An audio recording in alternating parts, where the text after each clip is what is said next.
Chers amis de ICAD News, bonjour. C'est avec un réel plaisir que nous vous retrouvons en cette matinée du 16 mars 2022 pour aborder un autre point de notre passion commune, la recherche, la géographie, avec vous. Ce matin, nous allons aborder un point assez essentiel dans les activités de recherche, c'est mener une activité de recherche de façon collective. Quels en sont les ressorts et quels en sont les fondamentaux? La semaine dernière, nous avons produit une petite capsule relative donc à l'actualité où nous avons abordé la question de la géopolitique. Cette capsule s'inscrit dans la thématique globale de la géographie au service du développement et de la société. Et nous reviendrons sûrement sur cette thématique qui réserve beaucoup de surprises et beaucoup de points à développer.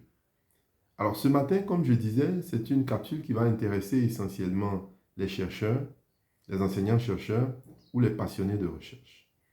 Faire de la recherche, c'est la capacité à développer et à déployer des programmes, lesquels programmes s'inscrivent dans la logique d'une vision que le chercheur, que l'institution de recherche peuvent concevoir ou peuvent avoir. Alors, c'est quoi une vision?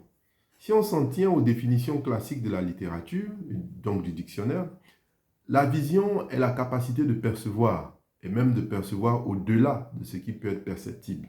C'est donc une capacité qui englobe la notion de conception et de développement d'idées.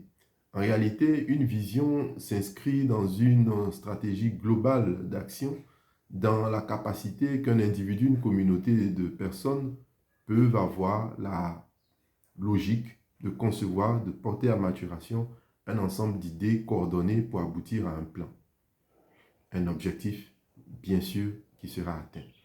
Et ce plan ne peut s'inscrire que dans la logique d'une vision bien ficelée, bien organisée, une vision qui est déployée.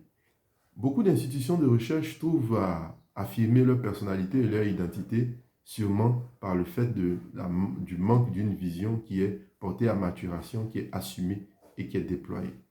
Ce matin, nous parlons donc des programmes de recherche, lesquels s'inscrivent dans une vision. Il est donc important pour tout chercheur, passionné de recherche ou enseignant-chercheur, quand il veut développer un programme de recherche, d'avoir une vision. Laquelle vision va porter à maturation des idées ou une idée qui pourrait être portée en idée-programme, laquelle idée-programme va solliciter donc la mobilisation d'un ensemble de chercheurs qui vont donc travailler à l'exécution de cette idée-programme, donc à développer ce programme. La vision porte donc la recherche. D'abord, elle est personnelle, une vision. C'est un individu qui la conçoit. Ensuite, il doit avoir l'art et le métier de pouvoir partager cette vision, de la rendre donc communautaire, de la rendre collective. Donc, passer de l'échelle de l'individu à la dimension communautariste, à la dimension communautaire, au partage. Le travail de recherche, fort donc de cette définition, de cette approche, se présente donc comme quelque chose qui est né donc d'une conception essentiellement rattaché à ce qu'on pourra appeler le champ disciplinaire du chercheur ou des champs disciplinaires annexes ou connexes, à partir duquel le chercheur pourrait s'inspirer et déployer donc un ensemble de raisonnements qui va aider donc à asseoir le plan de recherche. La vision donc qui va porter le programme de recherche est un ensemble d'idées qui vont réunir un certain nombre de paramètres, de paradigmes, de concepts à partir desquels le programme est porté à maturation. Et ces concepts qui sont réunis, ces paradigmes qui sont réunis, ou ces idées maîtresses qui sont réunies, pour parler de façon toute simple, sont essentiellement des choses que le chercheur manipule sur le plan théorique, sur le plan conceptuel et sur le plan méthodologique. Ce qui lui permettrait donc facilement de se retrouver dans ce qu'il entreprend ou de ce qu'il fait. Mais retenons d'abord que la vision, c'est d'abord quelque chose qui se conçoit de façon personnelle et qui ensuite qui a diffusé et à partager avec son entourage, qui est l'équipe de recherche. On retient donc que pour résumer cette phase introductive, qu'on a au départ une vision, un programme et une équipe. Et ce cycle pourrait former une boucle qui ne s'arrête pas parce que de l'équipe, on pourrait retrouver une vision, de la vision aboutir à un programme et ainsi de suite. Procéder ainsi permet aux chercheurs de ne pas travailler seuls, et nous le verrons tout à l'heure. Procéder ainsi permet aux chercheurs de s'inscrire dans une cyclique à partir de laquelle il est constamment mis à contribution pour produire et faire des efforts qui vont lui permettre donc d'aboutir à une production constante et cohérente des idées qu'il va développer.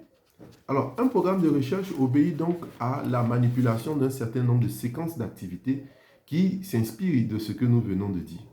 Le premier point, c'est d'abord la conception.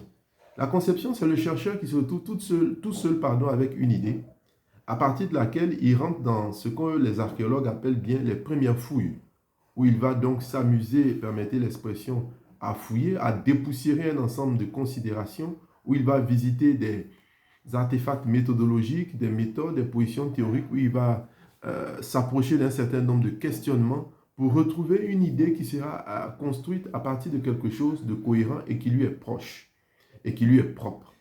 Il va donc s'approprier quelque chose qui va être une idée, qui peut être un soupçon d'idée, une bribe d'idée, à partir de laquelle il va essayer de concevoir quelque chose.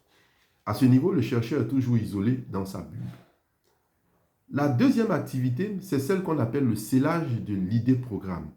Le scellage est une activité où le chercheur, toujours isolé dans sa bulle, va chercher à asseoir des certitudes.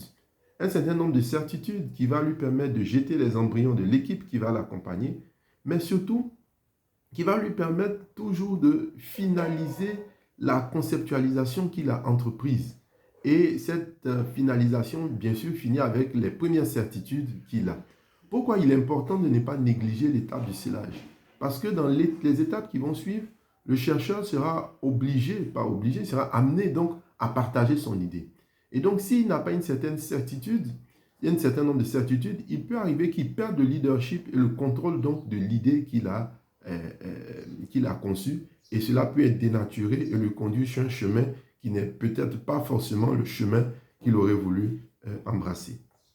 La troisième étape, c'est celle du développement, où, après avoir fait la conceptualisation, après le scellage, le chercheur va essayer de décliner un certain nombre d'activités et d'actions très pratiques qui vont constituer donc l'ossature de tout ce qu'il aura à faire.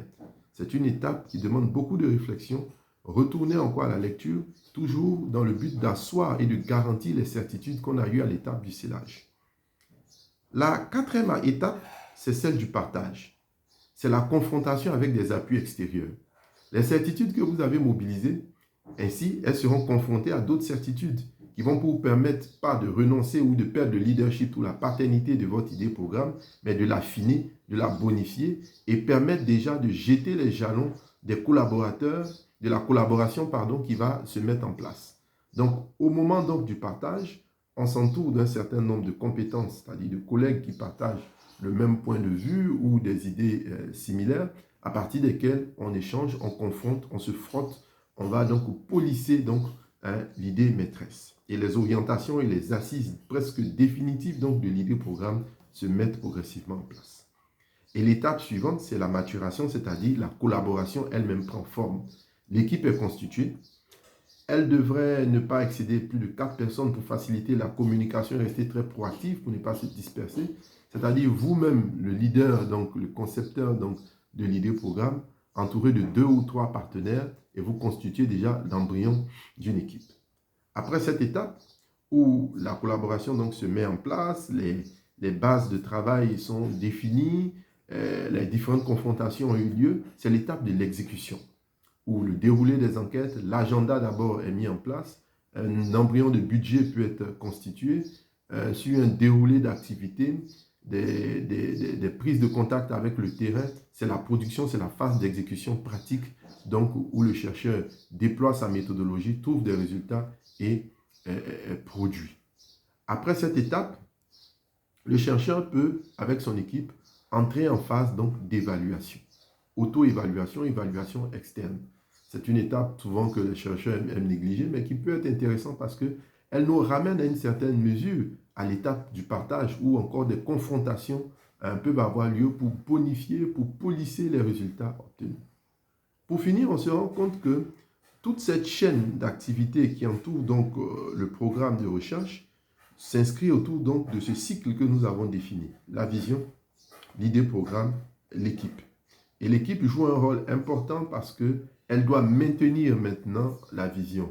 L'équipe joue un rôle important parce qu'elle doit maintenir les idées-programmes. L'équipe joue un rôle important parce que c'est d'elle maintenant, après la première expérience, que d'autres expériences similaires peuvent arriver et maintenir donc une équipe qui peut avancer dans le moyen, le court terme et peut-être le long terme si les affinités entre les chercheurs sont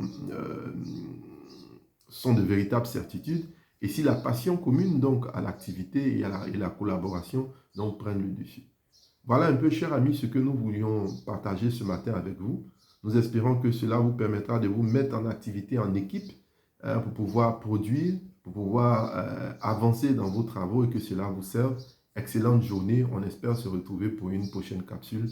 Passez une très bonne journée. Je vous remercie.